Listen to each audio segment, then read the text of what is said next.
Hello, people. Welcome to Lee Cole's podcast, Lee Cole 3. And we got James Proctor here. So maybe this can be like the Lee Cole 3 James Proctor podcast because he's doing so much help right now. And he does a lot of research. How are you enjoying everything so far, James, being part of the show? Yeah, I really appreciate it. It's a lot of fun going back and learning new things. A lot of stuff I already knew, but a lot of interesting things going on in the world Can you turn of your mic mob up? too. Yeah, I could do that. Let me hear you once you do it. Yeah. Can you hear me now? Yes, just stay a little bit closer to it, but Okay. it's not a big deal. Okay. Okay, so we're gonna do it. So you're enjoying doing this, right? Yeah, definitely am. It's fun doing the research, and obviously, we have a ball working together. And now we got a very interesting story today. It's basically who was more of an OG, Sammy Gravano or Joe Watts? And a lot of people say Sammy Gravano was the underboss and everything, and Joe Watts wasn't an underboss. But why don't you explain to people who exactly Joe Watts was? Give us a little history on Joe Watts. Yeah, so Joe Watts, he became he never could be made because he was German and Welsh on his father's side. He is Italian on his mom's side, but he never could get made. But that didn't stop him from being an associate with the Gambino family starting in the early 70s. But to make matters even more of the reputation of Joe Watts. Uh, he had the same esteem as a capo. He was very well respected. He was part of he is almost like a consigliere type person, but I mean the guy made money. I mean, he made millions for the Gambinos. In addition, He was a big money man, right?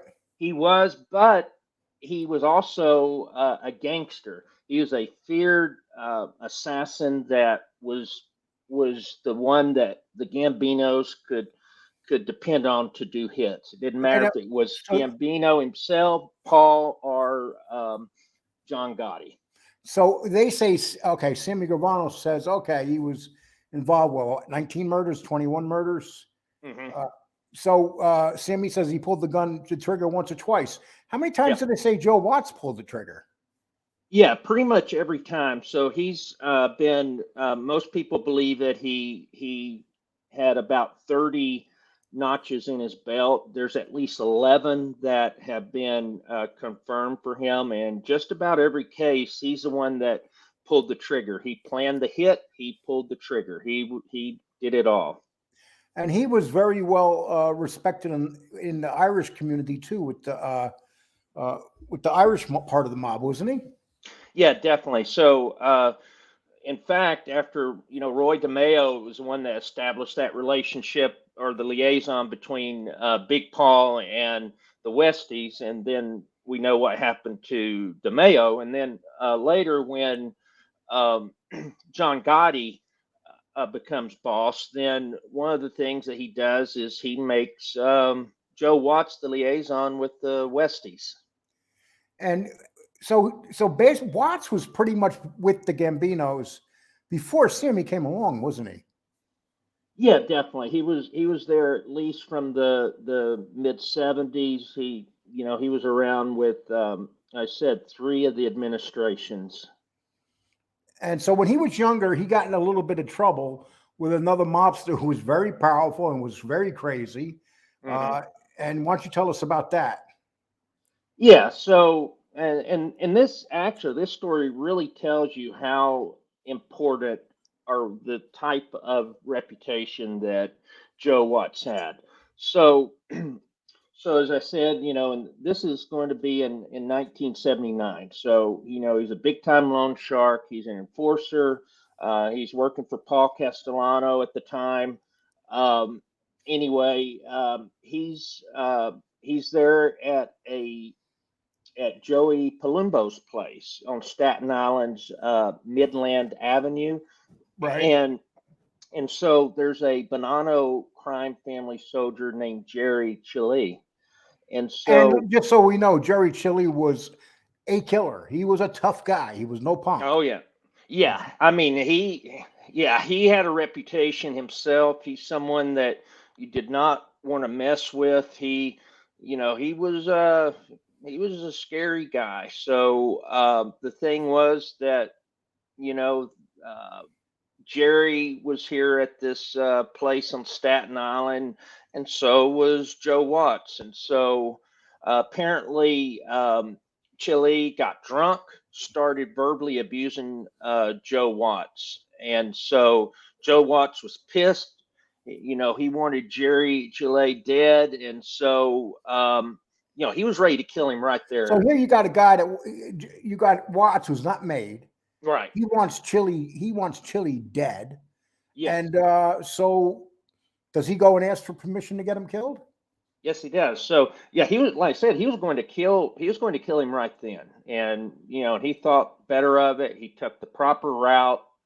He went to Paul Castellano, and Paul actually concurred with Watts, and that's something that never happens because in the world of Cosa Nostra, if you're an associate versus a made person, it doesn't matter which family it is, the made person's always right. A civilian is never right. An associate is never right. And so for Paul actually broke protocol, but it doesn't matter. At the same time, he concurred with Watts, and he went to he actually went to the Bonanos and said that we want Jerry's head for disrespecting Joe Watts. And the guy at that time, who did he have to go to in the Bananos to ask? Yeah, so Big Trend, Dominic, Big Trend, Trinchero, that was Jerry's captain at the time. And that's one of the three captains that got killed Right. in the hit in the movie Donnie Brasco. Donnie Brasco. Yeah, and so Right. okay, so this was his boss basically. They called him Big Trend, Dominic Tuchera. Right. And He's part of Sonny Red's faction of that group. Yep. that's Sonny Red right there. And he was, Hmm. and it was three of them got killed. Those two got killed eventually. Right.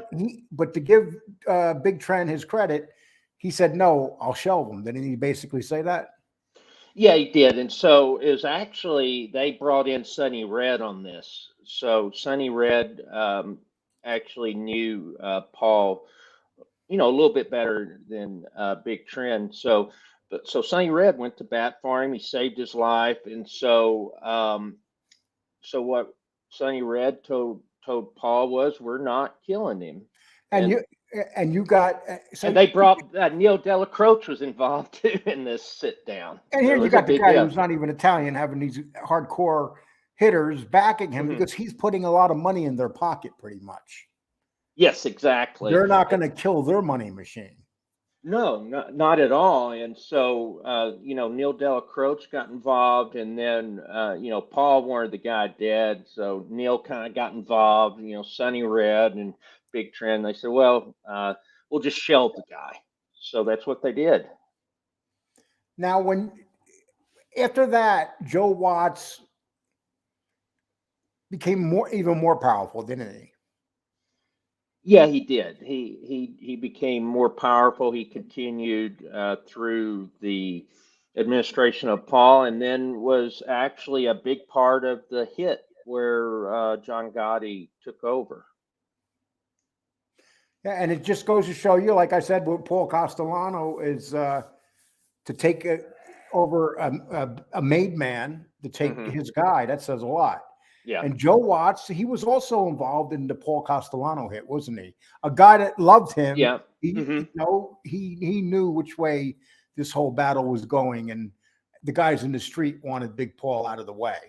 Yeah, and it was definitely very interesting on that because Joe Watts actually, there's 11 people involved in the hit, and only 5 people at the beginning knew who they were going after until the day of of the hit. And so Joe Watts was actually the only associate that that knew who the target was. And then Joe Watts, was friends with Angelo Ruggiero and Frank DeCicco, besides John Gotti. And so one of the big pieces of that hit coming together was that they had to get the support of the old timers. So you had Joe Piney, that was a captain, and then Joseph Gallo, the consigliere. And so they actually had a big meeting at Joe Watts' home on Staten Island, where all of those guys got together and they were able to get Joe Piney's support for the takeout. And then Joseph Gallo said, "I won't stand in your way." But you remember Joe Gallo didn't go along with it per se. He just said he wouldn't stand in the way. Yeah, and he pretty much was not going to. He knew what the street guys wanted at this time. Yes, exactly, and so this was a definitely a big deal, and so the hit happens, and we know that Joe Watts was already a wealthy man, but John Gotti awarded him for his loyalty by actually giving him the loan sharking book of Tommy Bilotti, and that was worth over $1 million a year. Yeah, and let's face it. There's Bilotti right there. There is there, but look who took his business. Yep. So here we got this German guy. Now he has John Gotti's, and he was very close to John Gotti, and not so close to John Jr. Would you say that? Yeah, so there was a big. I won't go into too much detail, but there was a big. There was a sit down where Dan Marino, one of the capos, was accused of basic. When Gotti was in prison, talking about Senior, when he was in prison, a lot of the money started not flowing up like it should have, and so Junior wanted to talk.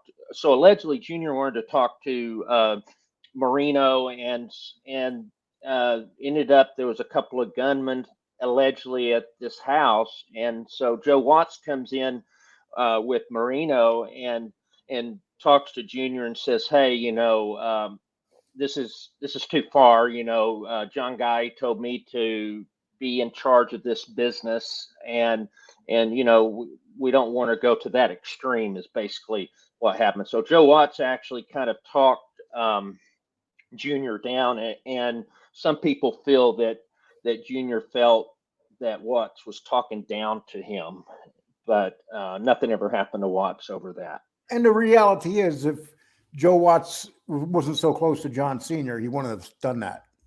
Yeah, exactly. So Watts was very, and Watts wouldn't take crap off anybody. He didn't care if it was a made guy. He didn't care if it was a capo. He didn't care if it was a boss. He was very confident and competent in his abilities, and so yeah, he just that's just how Joe Watts was. Very similar type guy as Jimmy Burke. So now he has Tommy Bilotti's stuff. He has Yep. his stuff, and they Hmm. made him the liaison to the Westies. Yep. So I mean, this guy's doing a lot of stuff, ain't he? Yep. Plus, he had quite a few pieces of work that he had to do. There was some guy named Ciccone that had actually shot up I believe it was the Ravenite Club, and was supposedly targeting John Gotti. And they hear the gunshots, and they go outside and get this guy, and they put him in a trunk, and they go and interrogate him and beat the hell out of him for a few hours before Joe Watts shoots him in the back of the head. Some guy trying to supposedly take out Gotti by shooting out the Yeah, Ravenite. he shot at him, and then they took him, and they kind of messed up because they left the door open and they left the body down in the basement. Yeah. Yeah, that was kind Yeah. of sloppy, and they're lucky Yeah. that nothing ever came of that. But No. that just, and we have another interesting story he was involved with, and this is from John Jr.'s book, Shadow of My Father, where he talks about Frank Sinatra. Why don't you get into that a little bit? Yeah. So one of the things was apparently Frank Sinatra had snubbed Junior, and so Sinatra had sent Gotti some tickets to see him at Carnegie Hall and promised him. He snubbed John Gotti Sr., right? Yeah, senior. Yeah, Okay. I'm sorry. Yeah, John Gotti Sr. And so he promised him a backstage dinner beforehand, but then I guess Sinatra claimed that he was sick or whatever and reneged on it. And so Gotti was at this grill eating. He saw Sinatra walking in, smiling and joking, and he just seemed, hey, he seemed okay. So Gotti actually sent Joe Watts to Sinatra's table and said, the next time John sends for you and you make an excuse, I'll be the last face you'll see on earth. Well, that says, and that before Sammy or during Sammy? That was the 80s, right? Right about the same. Yeah. Sammy was really 84, 85. Yeah. Right. Because I was wondering, he chose Joe Watts to send to the table, didn't he? Yeah, I think there was some competition between Joe Watts and Sammy, and so obviously Sammy didn't like Watts. Most likely what happened is that Watts wouldn't put up with Sammy's BS, and one thing about Sammy is that if he takes it very personally if someone says anything or there's a slight. And so most likely there was something that Joe Watts said that got Sammy's goat. And, Sammy's not quick to forget those things. Yeah, here he is all these years. And we're going to get into this with stuff Mm-hmm. that would happen to Sammy. And, but the fact of the matter is, Sammy would have killed him if he wasn't Joe Watts. Yeah, exactly. But because Gotti, that was, this is, we always hear about, you talk about power in Cosa Nostra. And so, you have power either by being a good racketeer, being a murderer, but the biggest power is having access to the boss.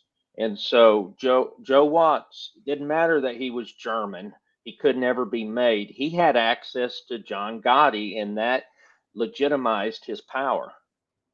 And as we know, we've done some stuff on here about Sammy. Sammy said Mikey Scars was a hang around guy. I just want to show you a quick picture. Look who's and Mikey said that he hung around John Gotti, but he stood behind him. Look at this. Look at this picture. There's a hang around guy. Yep. Sammy Gravano hanging around John Gotti. I see. See, he has something in common with Mikey Scars. He's a hang around guy. But anyway, just had to do that. What the hell? Okay, so he gets busted eventually. Tell us what happens when he gets busted. How did that go down? Yeah, so apparently there was in '96 there was, I'm sorry, in '94 there was some sort of case that Joe Watts was indicted. Is what I'm trying to say. And so what happened was that he was accused of a murder back in 1987. He was charged with taking part in killing Thomas Spinelli. And so I think there were 3 other mob slayings, including that of Big Paul. So there was a lot that was involved. So he is facing 25 years to life. Was bottom line on that. And so the day before now here he is, and he decides to take a plea because he realizes that Sammy's about to testify against him, doesn't he? Right, and there were several. So understand that Joe Watts was the last person to agree to a deal.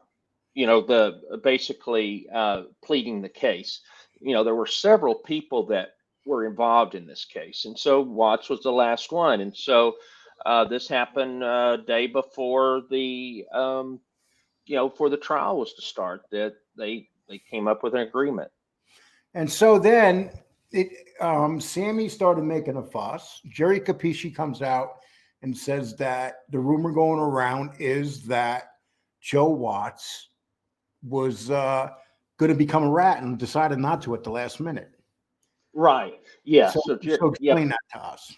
Yeah. So this was all of that happened in 94 and 95. So Jerry Capece, I believe it was December of 96, put an article out in the Daily News and said that Joe Watts had been an informer for 13 months and that he did it because he hoped to avoid jail time. But apparently, him and the FBI handlers became disenchanted with the arrangement. And so the deal collapsed, and they said that Watts got a 6-year prison sentence for disposing of the body of a one of the Gambinos And he took the killed. plea, and he didn't want to Mhm. take a chance with Sammy coming up on the stands because God knows what Sammy was going to say. But Yeah. there's a lot of questions about Watts. Now, a few people said this, but Hmm. many people said it's bullshit. Yeah, yeah, exactly. And even Watt's lawyer denies that. You Now, know, F. he, Lee Bailey is a guy that Sammy Gravano always brings up and says that F. B. Lee Bailey said that he was getting screwed and stuff. But what did F. B. Bailey say when Sammy said F. B. F. Lee Bailey was representing Joe Watts, right? yeah. Oh, He, well, yeah, he he did. was one of the lawyers. Yeah, one of the And lawyers. so Matthew Maury, was that another lawyer that was representing That him? was another one, and then James La Rosa was another. So so Bailey, who also at one time worked with Sammy, what did he say when Sammy said that that Joe Watts was going to become a rat? Yeah, I mean, he said that was, bullshit. He said he's full of shit. Yeah, full of And shit. actually it was effing full of shit. Yeah, You yeah. know, he was very firm about it. Yeah, And Matthew Mar I'm trying to save this video so you don't lose yeah, no, you can do it. You can monetization. do it here. You can do it here as long as Okay. we don't do it all through the video. Okay, as long as Okay. you don't tell anybody to meet you at the end of the driveway, so you can, Okay. you know. Yeah. Okay, Yeah. so then you have same thing with Matthew Murray. He said that's BS story. Yeah. He says it. See, the people don't realize this is coming from Sammy Gravano. Who? How many times have we proved that Sammy Gravano's been lying on his show in the last 2 months? Oh gosh, I mean, 4, 5, 6 times, several times, And the only time ratting ever came up with Joe Watts was during this time. But did anything ever come out where Joe Watts did some kind of 302 that someone went to prison because of Joe Watts?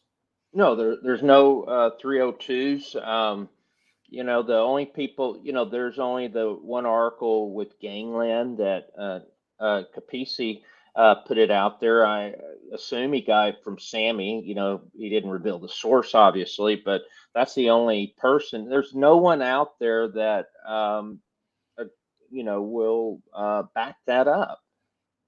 And that's one of the things, because somebody mentioned to me before, they said, before you do this story, do some research on Watts, which I did.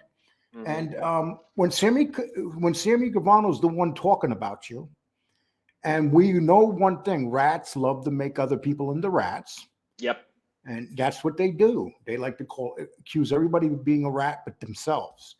But so we have no 302. We have no evidence of anybody. It's something like John Gotti Jr. We have no evidence of somebody going to prison because of their testimony.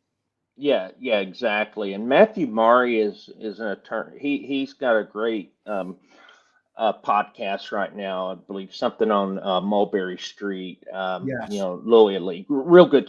And I like Matthew a lot. And so what he said, quote, all the people I know don't believe Sammy. They believe Joe.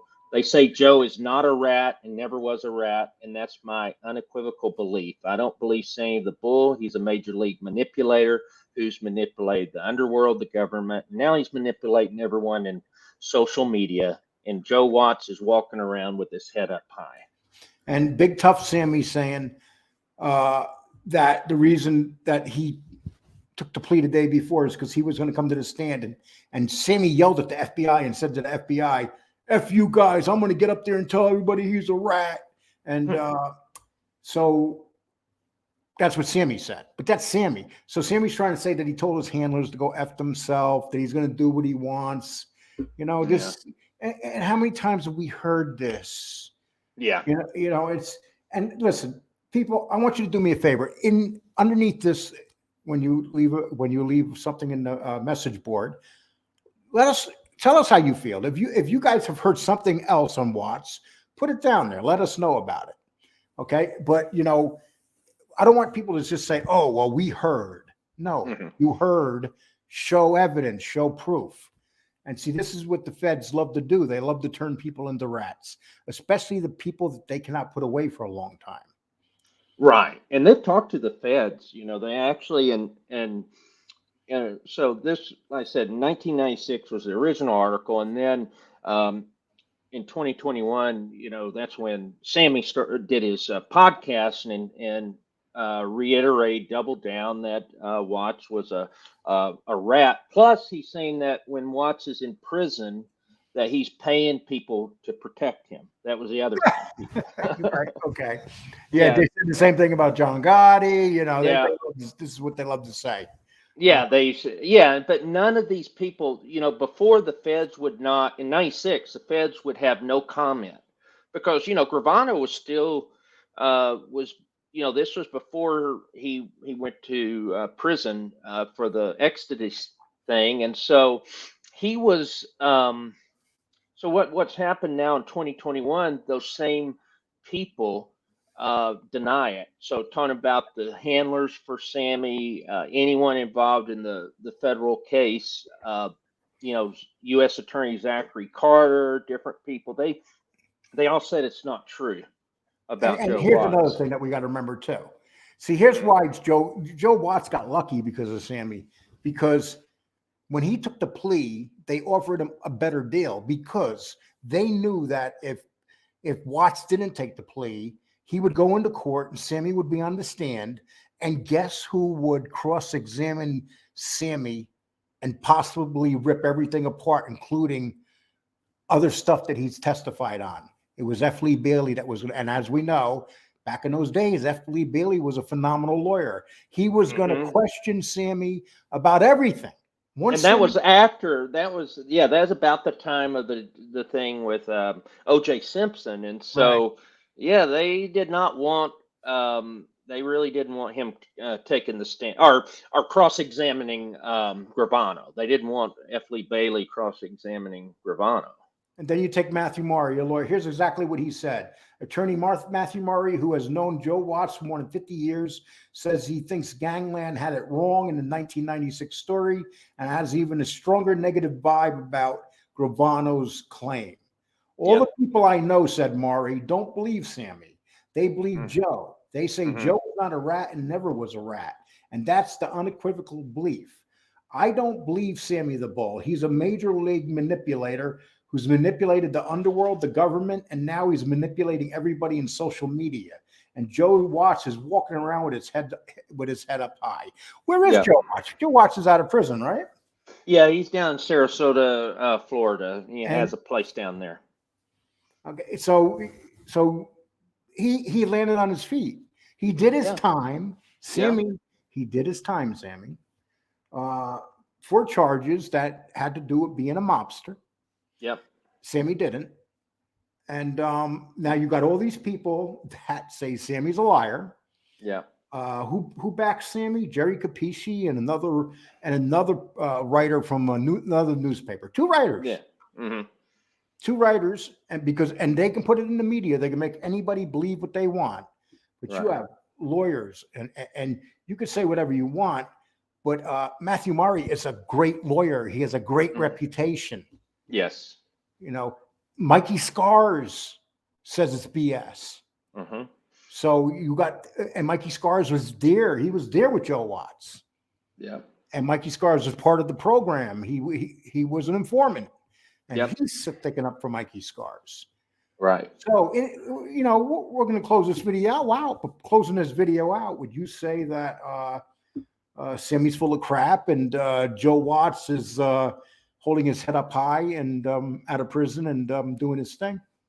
Yeah, that's my opinion. Like you said, everyone's got to, make their own choice on it. I hope everyone will put their thoughts in the comments. But for me personally, I believe Matthew Murray. I believe F. Lee Bailey. I believe James De La Rosa, all of the other attorneys and the feds in this. I don't believe Sammy.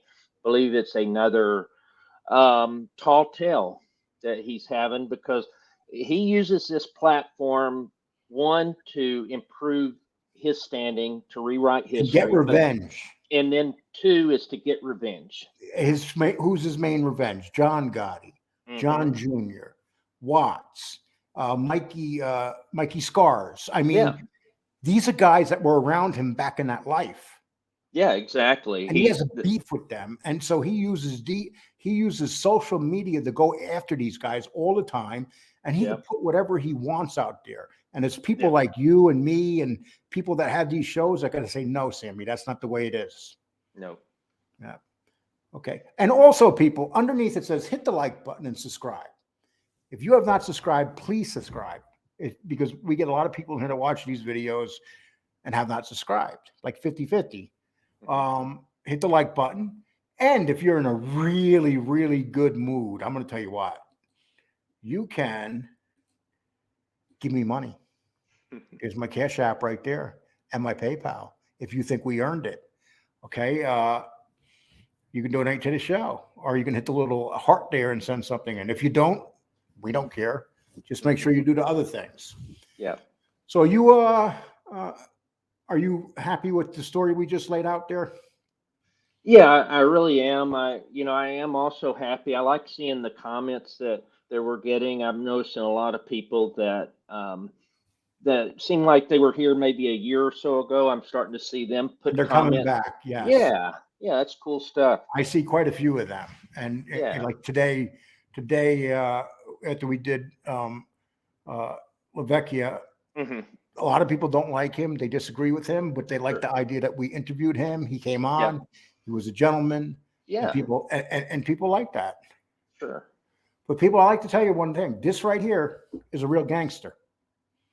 Yep. Okay. This guy right here holds doors. And he's a follower. You see, he follows people around. Now, that angry little man right there wants to call everybody a rat but himself. And he is an angry little man. It's kind of embarrassing that he's even standing there next to John Gotti, to be honest with you. Yeah, and it is. And Joe Watts, we can keep put up it. Good looking, sophisticated looking. Here's this German guy that looks more Italian and more gangster than most people, would you say? Yeah, he does. Yeah, he's definitely a scary dude, though.